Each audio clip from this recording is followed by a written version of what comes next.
नागपुर के civil line स्थित चिटनवे centre में Basoli exhibition द्वारा स्केच टू स्क्रीन कला प्रदर्शनी का आयोजन हुआ। इस आयोजन में प्रसिद्ध कैलीग्राफर और डिजाइनर पद्मश्री अच्युत पल्लव भी उपस्थित रहे। ये कला प्रदर्शनी 2 से 4 मार्च तक चिटनवे सेंटर में आयोजित होगी।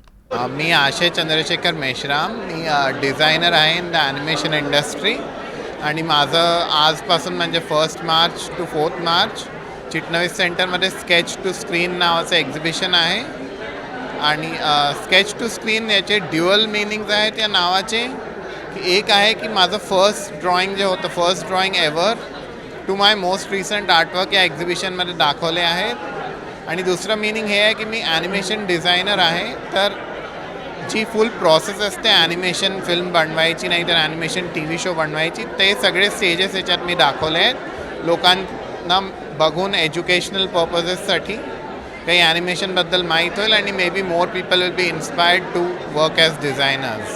गेले 50 वर्षात बरेच प्रकल्प झाले, चित्रप्रकल्प, नाट्यप्रकल्प वगैरे वगैरे. पण या प्रकल्पाच्या मागे जो आशेने केला, ज्याला आम्ही स्केच टू स्क्रीन म्हणतो, यासाठी की त्यांनी काढलेलं पहिलं स्केच 1994चं ते माझ्याजवळ आहे आणि तो प्रवास रेषेच्या माध्यमातून मग त्याला रंग जोडण्यात आले. हा कसा असतो, हा असा अकॅडमिक शो आहे, ज्याला आम्ही अभ्यासक्रमातला शो म्हणतो.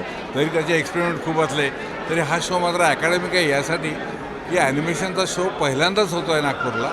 पालकांनी तो बघावा, विचारावं, काय काय करावं, उत्स्फूर्तपणे इन्स्पायर व्हावं आणि 4 ॲनिमेटर नागपूरला परत मिळावे.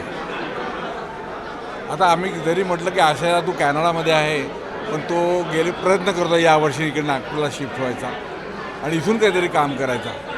तो एज्युकेटिव्ह प्रोजेक्ट व्हावे असं मला वाटतं की मला एकट्याला जेवून चालत नाही. मी पण शांतनिकेतनचा विद्यार्थी आहे, लंडनला मी पण होतो 3-4 वर्ष, परंतु मला वाटलं की मुलांमध्येच राहावं. गेले 50 वर्ष एकच काम करतो.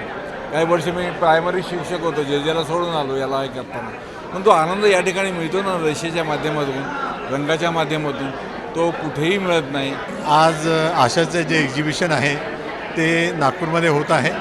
हे बसोली ग्रुपनी ऑर्गनाईज केलं आहे आणि बसोलीचे जे चंद्रकांत चन्ने सर आहेत त्यांनी हे एक्झिबिशन चांगलं होण्याकरता, डिस्प्ले करता, चित्रांचं सिलेक्शन आणि ते कसं लावायचं याचं सगळी खूप मेहनत घेतली आणि हे एक्झिबिशन आज नागपूरमध्ये पहिल्यांदा होत आहे.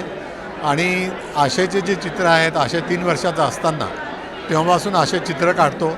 आम्ही त्याची सगळी चित्र जवळजवळ 3-4 हजार चित्र असतील तेव्हापासून आम्ही सांभाळून ठेवली आणि त्या चित्रामधून मग त्याला जेव्हा 10व्या वर्गात गेला तेव्हा त्याला 97% मार्क मिळाले होते.